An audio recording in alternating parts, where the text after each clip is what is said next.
Hello बच्चों, आज मैं दो चरों वाले रैखिक समीकरण युग्म से संबंधित प्रश्नावली 3.1 बताने जा रहा हूँ। देखिए और समझिए।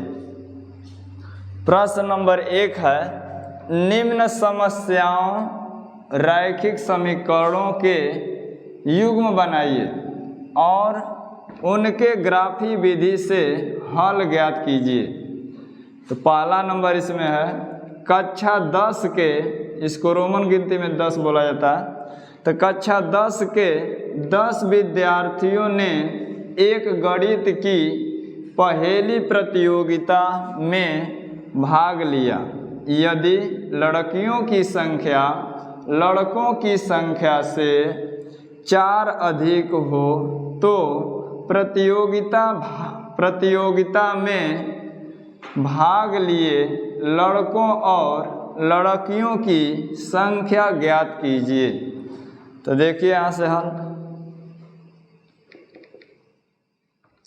सबसे पहले हम मानेंगे इसमें दो चर।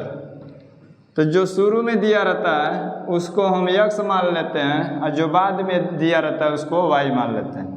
तो मान लेते हैं कि माना लड़कों की संख्या x है। माना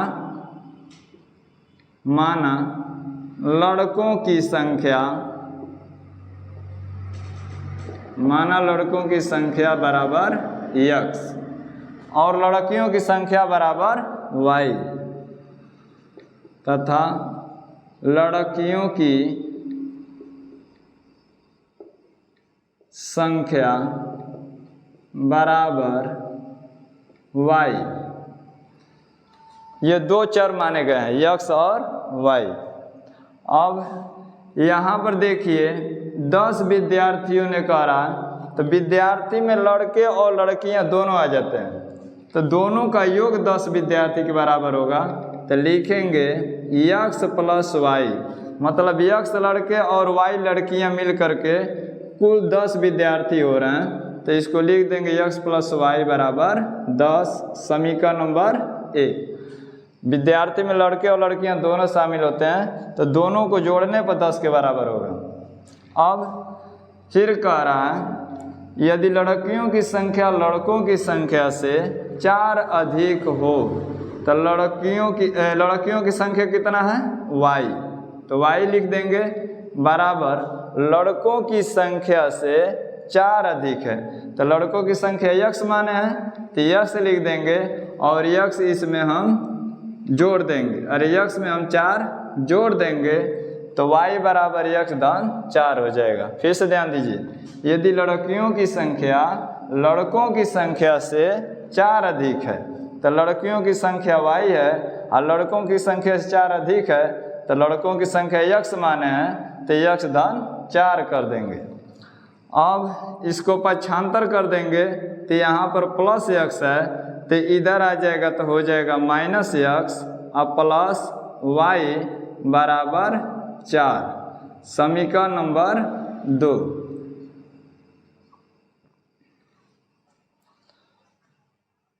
माइनस x धन y बराबर 4। समीकरण नंबर 2 कर दिए।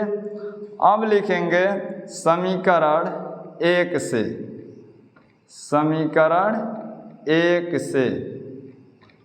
ध्यान दीजिए, समीकरण 1 से हम निकालेंगे y बराबर, यहाँ पर बराबर में 10 है तो यहाँ पर 10 लिख लेंगे और तब इसको पक्षांतर करेंगे। प्लस x है तो इधर आएगा तो हो जाएगा माइनस x।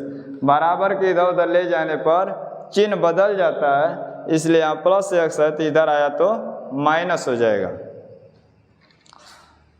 अब देखिए, अब क्या करेंगे कि हम सारणी बना लेंगे।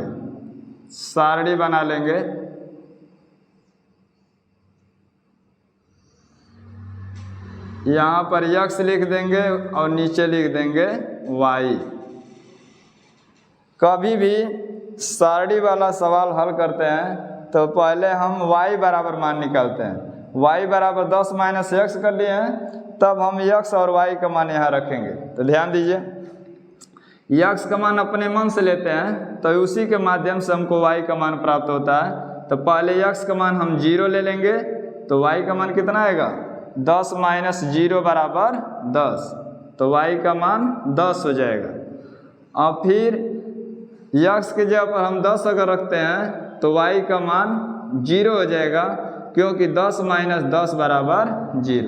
तो ये ध्यान दीजिएगा, जब इस ग्राफ विधि से हल करना होगा तो यक्स का मान 0 रखने पर कोई संख्या आ जाए और कोई संख्या रखने पर 0 आ जाए तो ग्राफ आसानी से खींचा जा सकता है।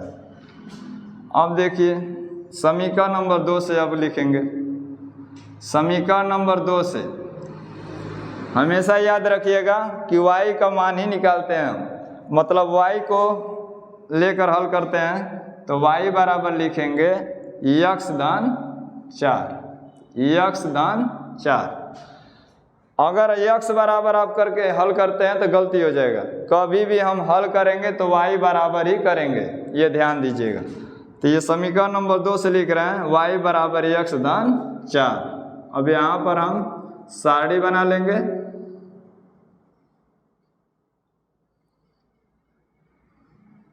ऊपर यक्स लिखा जाएगा, नीचे y। कभी भी यक्स का मान अपने मन से हम लेते हैं तो हमको y का मान प्राप्त होता है। ध्यान दीजिए, पहले हम यक्स जगह पर 0 रखेंगे तो y का मान कितना हो जाएगा 4 हो जाएगा। यक्स जगह पर 0 रख के 4 जोड़ेंगे तो 4 हो जाएगा y का मान। अब यक्स जगह पर क्या रखें कि y का मान 0 हो जाए, तो यक्स जगह पर अगर हम -4 रख दें तो -4 और +4 होके 0 हो जाएगा। तो इस तरह हम ग्राफ आसानी से बना लेंगे। ध्यान दीजिए, यहाँ पर हम ग्राफ खींचेंगे। प्रश्न में कह रहा है कि ग्राफी विधि से हल कीजिए, ग्राफी विधि से, इसलिए अब यहाँ पर हम ग्राफ खींचेंगे। जिस विधि से कहेगा उसी विधि से हल करिएगा, अन्यथा गलत माना जाएगा। अगर कोई विधि कहा गया दूसरा विधि से हल करते हैं तो गलत काट दिया जाएगा। जब ग्राफी विधि से कहेगा तो ग्राफी विधि से हल करिएगा, प्रतिस्थापन से कहेगा तो प्रतिस्थापन से करिएगा, विलोपन कहेगा तो विलोपन से करिएगा। तो यहाँ पर ग्राफी विधि से हल कर रहा हूँ। इसको कहेंगे यक्स और इसको कहेंगे यक्स डैश, इसको कहेंगे वाई। थोड़ा और बड़ा बना लेते हैं, इसको कहेंगे वाई और नीचे वाला को कहेंगे वाई डैश। अब ध्यान दीजिए, यहाँ पर कटान बिंदु को मूल बिंदु कहा जाता है, जिसको से निरूपित करते हैं। यक्स पर अधिकतम 10 बिंदु है, तो ऐसा हम पैमाना मान करके रखेंगे कि ताकि यक्स पर 10 बिंदु पर लिखा जा सके। तो मान लेते हैं कि 2, 4, 6, 8, 10, ये पैमाना दो मतलब एक खाना बराबर 2 ले रहा हूँ। अब देखिए इसी तरह हर एक जगह लिखेंगे 2, 4, 6, 8, 10। इधर यक्स में ऋणात्मक दिशा में -4 है तो 6 तक रख दे रहा हूँ यहाँ, -2, -4 और -6।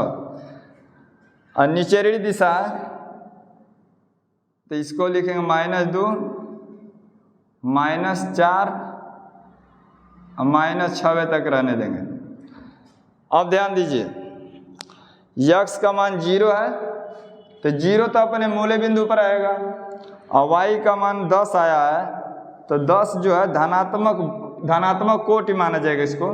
तो यह ध्यान दीजिए, इसको धनात्मक भुज कहते हैं और इसको ऋणात्मक भुज कहते हैं, इसको धनात्मक कोटि कहते हैं और नीचे वाला को ऋणात्मक कोटि कहते हैं। तो धनात्मक कोटि y बराबर 10 है तो धन दिशा में ऊपर चलेंगे, यहाँ पर आएगा। तो यहाँ पर लिखेंगे, पहले भुज लिखा जाता है बाद में कोटि, तो भुज हो जाएगा 0 और कोटि हो जाएगा 10। ये ध्यान दीजिएगा, कभी भी कोष्टक में पहले भुज बाद में कोटि होता है। भुज का मतलब x, कोटि का मतलब y। अब दूसरा का देखिए, यक्स बराबर 10 है तो यक्स बराबर 10 है तो धनात्मक भुज पर 10 जाएंगे तो यहाँ पर आ जाएगा, और कोटि 0 है तो 0 अपने मूल बिंदु पर आ जाएगा। तो यहाँ पर हम बिंदु लिख देंगे 10,0, 10,0 लिख देंगे। अब इसको हम मिला देंगे, इस तरह हम सीधा मिला देंगे। समीकरण जो बनाया, जिस समीकरण से हमको ग्राफ प्राप्त हुआ है उस समीकरण को यहाँ पर लिख देंगे साइड में।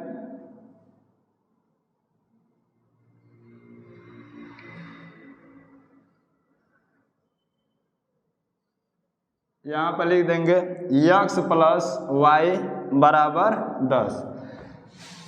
ये ग्राफ थोड़ा टेढ़ा खींचा गया, सीधा कर लीजिएगा। अब ध्यान दीजिए, पहला समीकरण से ये ग्राफ खींचा गया। अब दूसरा समीकरण में आइए, x बराबर 0 है तो 0 तो अपने मूल्य बिंदु पर आएगा, y का मान 4 है, धनात्मक कोटि पर चलेंगे ऊपर, यहाँ पर आएगा। तो यहाँ पर लिख देंगे 0,4। फिर कह रहा है कि x बराबर -4, तो ये ऋणात्मक भुज है, तो ऋणात्मक भुज ये है, यहाँ पर आ जाएंगे। और कोटि y का मान 0 है तो 0 अपने मूल्य बिंदु पर आएगा, तो यहाँ पर बिंदु प्राप्त हो जाएगा -4,0। अब इसी को मिला देंगे।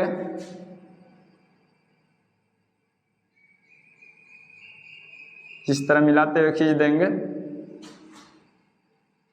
और समीकरण को कहीं भी हम लिख सकते हैं, यहाँ भी लिख सकते हैं, चाहे यहाँ चाहे कहीं भी। तो यहाँ पर हम समीकरण लिख दे रहा हूँ, इसी को लिख दे रहा हूँ, y बराबर x धन 4,